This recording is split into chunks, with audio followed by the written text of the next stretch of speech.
ये चीज़ किसी वीडियो की स्टार्टिंग में पता चल जाए कि हाँ, ये करने से एग्जैक्टली ये करने से मैं ये वाला मल्टीबैगर स्टॉक्स ढूंढ पाऊँगा। फिर उसके बाद आपको लक फैक्टर, तुक्का, जो कि 90% चलता है मल्टीबैगर के केस में, वो करने की ज़रूरत नहीं पड़ेगी। अब मेरा जो वीडियो है ना, डायरेक्टली ऐसे क्यों स्टार्ट कर रहा हूँ, करने को मैं नॉर्मली जो मेरी हर वीडियो में स्लाइडर वगैरह मिलते हैं वो दिखा के शुरू कर सकता था। और मैंने सोचा कि एक बार देखो, किसी वीडियो में अगर 30 मिनट, 12 मिनट, 15 मिनट जो भी स्पेंड कर रहे हो, अगर स्टार्टिंग के 2 मिनट में क्लियर हो रहा है तो मैं कि मैं एग्जैक्ट ये चीज़ दूंगा, और ये भी नहीं कि मैं कुछ छुपाऊंगा कि भाई स्लाइडर वगैरह नहीं मिलेगा, सब मिल जाएगा।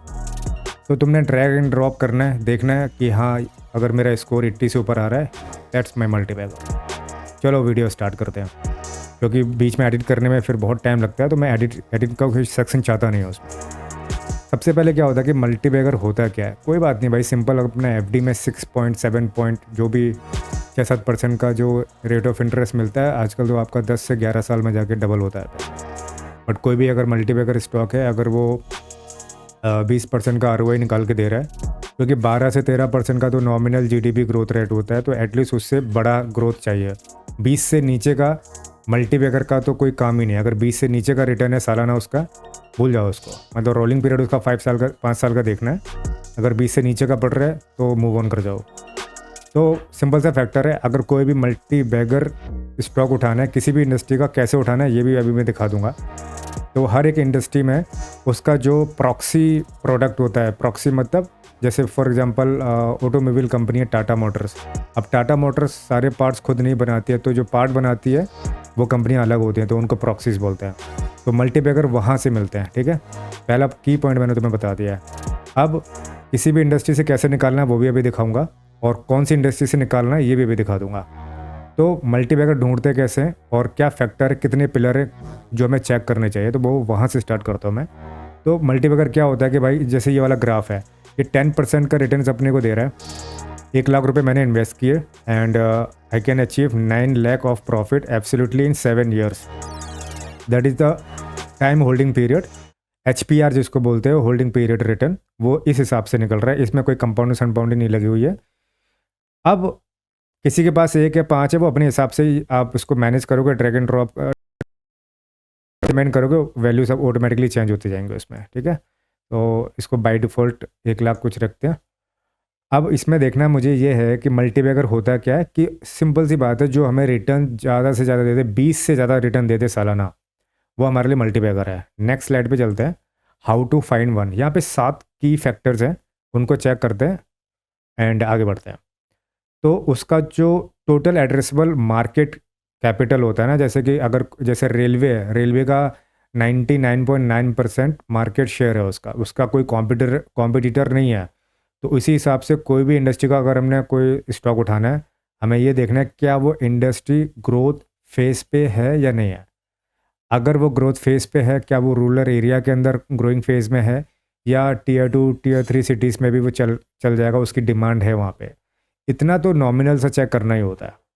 सेकंड, उसके जो कॉम्पिटिटर्स हैं कौन कौन है, बड़े बड़े तो नहीं है, जो जिनके पास पूरा मार्केट शेयर हो, वो चेक करना है। अर्निंग्स ग्रोथ कंसिस्टेंसी देखनी है, जो मैंने बताया था, रेवेन्यू एटलीस्ट 15% प्लस कंसिस्टेंसी के साथ होना चाहिए।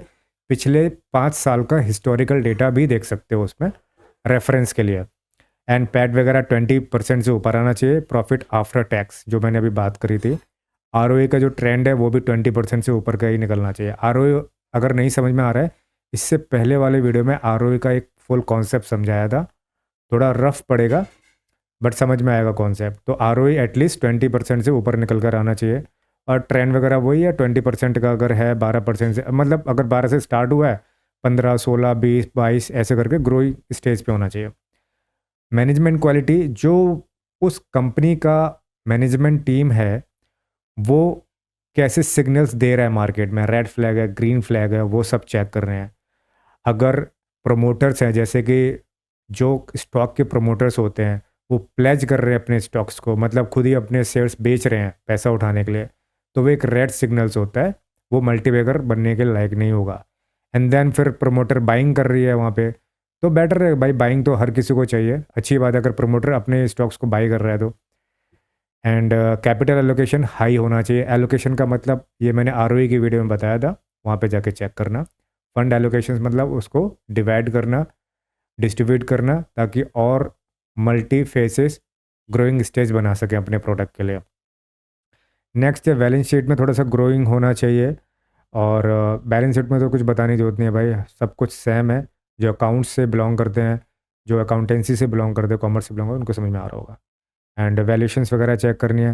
हाँ, वैल्यूशंस में जो पैग रेशियो है इसका, वो 1 के बराबर होना चाहिए, तो वो अंडर वैल्यूड होगा। ये पॉइंट याद रखना, पिलर नंबर 6 एंड 7 में ये एक बहुत इंपॉर्टेंट चीज़ है। पैग में आगे आगे आपको बताता हूँ। नेक्स्ट चलते हैं, why retail fails to hold any stocks. एक कहानी है कि जैसे मैं फ्लैट में जहाँ रहता था पहले, तो वहाँ पे नीचे एक अच्छे से पान की शॉप थी, मतलब एक सिगरेट वगैरह जो होता है ना स्टफ़, अच्छा दुकान उसने खोला था, नया दुकान था एकदम। तो मैं पहले तो कभी गया नहीं, फिर एक दिन मैंने सोचा यार चलो यार, 1-2 महीने हो गए हैं, काफ़ी भीड़ लगती है, एक बार चला जाता हूँ, देख लेता हूँ उसको। वहाँ गया, काफ़ी अच्छा लगा, कोल्ड ड्रिंक पी, ये किया वो किया, थोड़ा सा एन्जॉय किया वहाँ पे। अब उसके बाद हैबिट पड़ गई बार बार जाने की। तो उसी तरीके से मल्टी बैगर स्टॉक्स में क्या होता है ना, कि अगर ट्रेडिंग का अकाउंट और होल्डिंग स्टॉक्स का अकाउंट अगर सेम है, तो जिस दिन ट्रेडिंग नहीं करी या कुछ गड़बड़ सा लग गया ना, उस दिन आप वो जो स्टॉक अगर उसमें ब्रोकर में होल्ड किया होगा उसको विड्रॉल कर लोगे आप। एंड ज़्यादातर 97 to 98% लोग within the period of 18 months के अंदर अंदर विड्रॉल कर लेते हैं। That is the hard reality. Alright, so इसीलिए इसका एक सेपरेट अकाउंट होना चाहिए मल्टीबैगर स्टॉक्स के लिए, because you are not going to hold this stock as long as possible. कोई फ़ायदा नहीं है अगर 18 मंथ्स के पहले पहले भी विड्रॉल कर ले। 18 मंथ्स के अंदर अंदर you can only earn 10% of the total growth of that multibagger particular stocks. इसीलिए मल्टीबैगर स्टॉक्स में कोई टाइम पीरियड नहीं होता है कि वो कब ग्रो कर जाए कब ना करे, तो वहाँ पे पेशेंस बहुत रखना पड़ता है। ऐसे ही इक्विटी रिसर्च में है कि जो लोग by the name of fame अगर आ भी जाते हैं, एंटर कर लेते हैं, तो it is a very static and monotonous job. क्योंकि वो थोड़ा बोरिंग सा होता है कि वही सेम स्टडीज़ डेली बेसिस पर, वही सेम न्यूज़, फिर वही कंपनीज़ की वैल्यूशंस, वो 2-3% मार्जिन पे खेलना है, सामने वाले को मनाना है, एंड देन वैल्यूशन निकालनी है, तो काफ़ी मोनोटोनस है। तो इस वजह से इसमें इतनी जल्दी घुस तो जाते हैं लोग, बट सस्टेन करना थोड़ा मुश्किल है। तो इसलिए यहाँ पे भी पेशेंस लगेगा मल्टीबैगर स्टॉक्स के लिए, जस्ट लाइक इक्विटी रिसर्च में लोगों को लिए लगता है। तो ये कुछ फैक्टर्स हैं, इतने अपने को चेक करने। एंड स्टॉक स्क्रीनर पे जाके ये 5 स्लाइडर्स हैं यहाँ पे, 1 2 3 4 5। एंड प्रमोटर होल्डिंग मैंने बता दिया, अगर प्रमोटर की होल्डिंग 55% है, ज़्यादा है, अच्छी बात है। And P ratio at least 35 industry के बराबर या उससे ऊपर होना चाहिए, कम नहीं होना चाहिए। डेब्ट टू इक्विटी जितना कम होगा उतना बेटर है अपने लिए, 0.3 तक चल जाएगा। एंड रिटर्न टू इक्विटी कम से कम 22 के बराबर होना चाहिए। पैट आपका 20-25 से प्लस चलना चाहिए। रेवेन्यू तो ऑलमोस्ट 20% का मैंने बता दिया है। अब यहाँ पे ये जो ब्राउन बार है ना, ये काफ़ी इंपॉर्टेंट है, तो लेट मी शो यू कि ये आपको दिखाता क्या है। ओके, सो यस, ये जो बार है ना, अगर 60 to 79 तक का स्कोर आ रहा है ये सब स्लाइड्स करने के बाद, तो आप उसको अपने वॉच लिस्ट में ऐड करके डाल सकते हो। एंड जैसे ही उसमें कोई थोड़ा सा डिप लग सकता है तो उठा सकते हो उसको। और जो 80 to 100 है, अगर ये स्कोर जो स्लाइड करने पे ये जो स्कोर है ना, अगर 80 to 100 के बीच में आ रहा है, वैसे एक्सेप्शनल है, रेयर टू रेयरेस्ट होता है कि मिल जाए ऐसा कोई स्टॉक। बट अगर ये स्लाइड तुम्हारे पास होगी एंड ये बार अमेंड करोगे जो क्वालिफिकेशन इसमें बताई हुई है, अगर ये नंबर अचीव हो जाता है, वैसे तो 70 से ही स्टार्ट है, स्ट्रॉन्ग कैंडिडेट है मल्टीबैगर के लिए, लेकिन अगर 82 ऊपर निकल जाता है तो फिर उसमें तो सोचने की ज़रूरत भी नहीं है, डायरेक्टली जा सकते हो। एंड अगर 59 तक स्कोर आ रहा है तो थोड़ा सा इम्प्रूवमेंट की ज़रूरत है, उसमें थोड़ा वेट कर सकते हो या देख सकते हो कि थोड़ा सा और बैलेंस शीट या एक क्वार्टर का रिजल्ट और देख लो, बट डाल सकते हो। अगर 40 से नीचे ये स्कोर आ रहा है ना, ये वाला जो स्कोर है, तो फिर उसको अवॉइड करना है। तो मोस्ट प्रोबेबली मतलब कि पता चल गया होगा कि ये जो बार्स है ना, ये सारे आप कैसे करोगे। आप किसी भी कंपनी का स्क्रीनर पे जाके आपने डाला कि ये रेवेन्यू है, ये है फलाना ढिकाना, एंड फिर उसके अकॉर्डिंग ये वैल्यूज़ को एडजस्ट करोगे, 20 to 23 ऑटोमेटिकली ये नंबर्स चेंज होना स्टार्ट हो जाएंगे। ठीक है, रेवेन्यू देखो, अभी ये रेवेन्यू 29% पे अगर आ गया होगा, किसी कंपनी का 30 आ गया, ऑलमोस्ट ये 80 पहुंच गया। तो इसी तरीके से एडजस्ट करोगे, हर एक चीज़ उस स्टॉक के अकॉर्डिंग करोगे, तो ये नंबर निकल कर आ जाएगा। एंड देन फिर वहाँ पर आप अपनी पोजीशन को बिल्ड कर सकते हैं as a multibagger stock portfolio में डालने के लिए। तो इसमें जो पैग रेशियो है वो अगर बिलो 1 और equal to under value growth है, अगर पैग रेशियो 1:4 1.4 समथिंग कुछ आ रहा है और वैल्यू 1 निकल कर आ रही है या उससे कम है, तो अंडर वैल्यू स्टॉक होगा, आराम से निकाल सकते हो। पहला मेन कॉन्सेप्ट है, पता करना है कि ग्रोइंग इंडस्ट्री है, डिमांड है या नहीं है, मैनेजमेंट कैसा है, प्रोमोटर रोलिंग के सारे स्लाइड्स मैंने दिखा दिए हैं। एंड ये आपके लिए एक गोल्डन जेम है। मैं खुद इसको यूज़ करूँगा, मैं खुद इसको यूज़ करके जो मेरा एक सेपरेट पोर्टफोलियो होगा वो भी मैं शो करूँगा एग्जैक्टली इन्हीं चीज़ को यूज़ करके। तो ये स्लाइड्स आपको पता ही है, मेरी हर एक वीडियो में तुम्हें मिलता है। एंड आप उसके लिए कांटेक्ट कर सकते हो, रीच आउट कर सकते हो, ईमेल पर, नंबर पर, आपको ये मिल जाएगा। तो अगर हज़ारों वीडियोस, हज़ारों सेमिनार करने या वेबिनार अटेंड करने से कुछ नहीं मिलेगा, एक जगह थोड़ा सा फोकस करके मेरे ख्याल से 15-20 मिनट का वीडियो होगा, इतना देखने के बाद समझ में आ जाएगा कि यार मुझे कितना चाहिए, क्या मैं कर सकता हूँ। एंड देन उसके हिसाब से आपका काम हो जाएगा, इतना आपको भटकने की ज़रूरत नहीं पड़ेगी। मैं भी स्टार्टिंग के फेज़ में जब मैंने स्टार्ट किया था, मैंने 12 से 13 साल करीबन mutual fund, direct investment plans वगैरह सारे बेचे हुए हैं। उस टाइम पर ऑफलाइन प्रोडक्ट था पूरा, कुछ भी ऑनलाइन का सिस्टम था नहीं, 2012-13 की बात है। तो उस टाइम का जो मार्केट था और इस टाइम का जो मार्केट है, अगर उसमें एआई वगैरह या ऑनलाइन अगर सेगमेंट में नहीं आओगे ना, तो फिर थोड़ा मुश्किल हो जाएगा खुद का पोर्टफोलियो बिल्ड करना। क्योंकि आगे की long term planning at least 5 year की रखनी पड़ती है किसी मल्टीबैगर के लिए। अमाउंट से कोई फ़र्क नहीं पड़ता, कोई भी मल्टीबैगर आपको 100 टाइम्स भी दे सकता है, 50 टाइम्स भी दे सकता है, एटलीस्ट 10 टाइम्स देगा वो तो मल्टीबैगर माना ही जाएगा।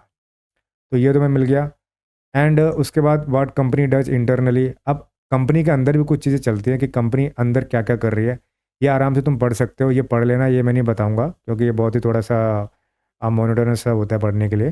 कंपनी अंदर कुछ अच्छा ऑपरेट करे, उसकी जो कैपेसिटी है उसको एक्सपांशन में लेके जाए, नए नए प्लांट फैक्ट्रीज इंप्लीमेंट करे, और जो भी उसके पास रेवेन्यूज आ रहा है उसको यूटिलाइज कर, एलोकेशन कर दे बस उसका। और ये आरओई की वीडियो में बता चुका हूँ मैं। ऑपरेटिंग लिवरेज होता है कि ज़्यादा डेप्थ ना उठाए मार्केट से, जो अर्निंग हुई है उसी को लगा दे दोबारा मार्केट में।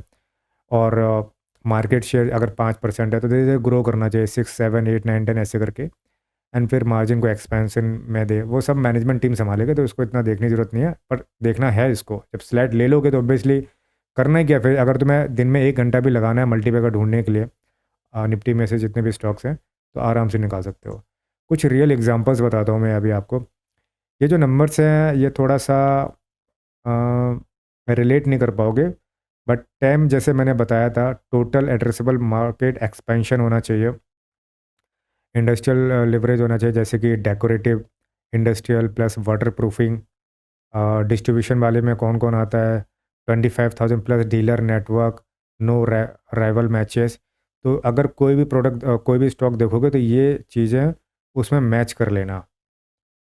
Service entry, beautiful homes, painting services, ये सारे मतलब जो उनके अंदर के सब्सिडरी पार्ट होते हैं ना, वहाँ पर वो कैसा गेम प्ले कर रहे हैं वो देखना है। अच्छा, ये चीज़ ऐसे समझ में नहीं आ रही होगी अगर, तो चलो इसको समझते हैं एक बार। एग्जांपल जैसे एशियन पेंट्स है, financial DNA of Asian paints का अगर निकालते हैं, 10 ईयर का जो रेवेन्यू इनका 12% आ रहा है, C A G R 10%, PAT C A G R इनका 10 ईयर का आ रहा है, इनका 14%, एवरेज आ रहा है इनका 27-30% आ रहा है। डेप्ट नियर जीरो डेप्ट, इनके पास डेप्ट बिल्कुल भी नहीं है। F C F conversion 90% of PAT is F C F, free cash flow है जो इनके पास, 90% फ्री कैश फ्लो है, और क्या चाहिए। डिविडेंड पे आउट 50 to 56% दे रहे हैं। अब चलो ये तो एशियन पेंट बहुत ही मतलब वेल नोन प्रोडक्ट है, वेल नोन स्टॉक हो गया है, बहुत ही 90% लोगों के जो ट्रस्ट नहीं करेंगे कि मल्टीबैगर बनेगा, तो इसको छोड़ देते हैं। एक अच्छा सा एग्जांपल लेते हैं, किस सेक्टर से तुम्हें उठाना है। एरो स्पेस में से आप कुछ भी उठा सकते हो, वो स्टॉक्स चेक करो जो एरोस्पेस के लिए प्रोडक्ट बनाते हैं। ई मोबिलिटी, जो मैंने ऑटोमोबाइल्स का बताया कि इसके अंदर के जो आ, इसके अंदर के जो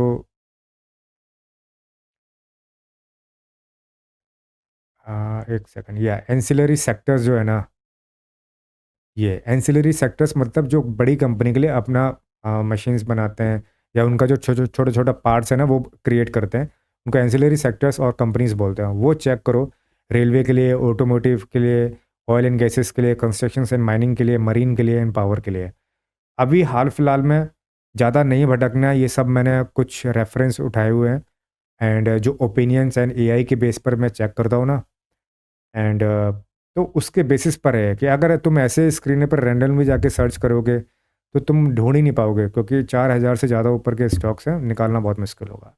सेक्टर पकड़ो, एरोस्पेस, एवी मोबिलिटी, ये सारे चेक करो, इसके अंदर के जाके देखो कौन कौन सी इन इन कंपनीज के लिए कौन सी एंसिलरीज कंपनीज है जो प्रोडक्ट पार्ट्स बना रही हैं। बस उनकी जो चीज़ें हैं वो सब तुम्हें मैंने जो स्लाइड्स वगैरह दी हुई हैं, ये सब जाके चेक करो, नंबर्स डालो, पुट करो, एंड सारा काम तुम्हारा ऑटोमेटेड चलेगा फिर। तो ये हो गया तुम्हारा मल्टीबैगर के लिए एक वीडियो। हालांकि काफ़ी रेफरेंस और काफ़ी समराइज वीडियो है, बट अगर इस पे रिस्पॉन्स अच्छा आएगा तो 2-3 अच्छे एग्जांपल्स लेके एंसिलरी पार्ट्स प्रोडक्ट कंपनीज के मैं नेक्स्ट वीडियो में लेकर आऊँगा।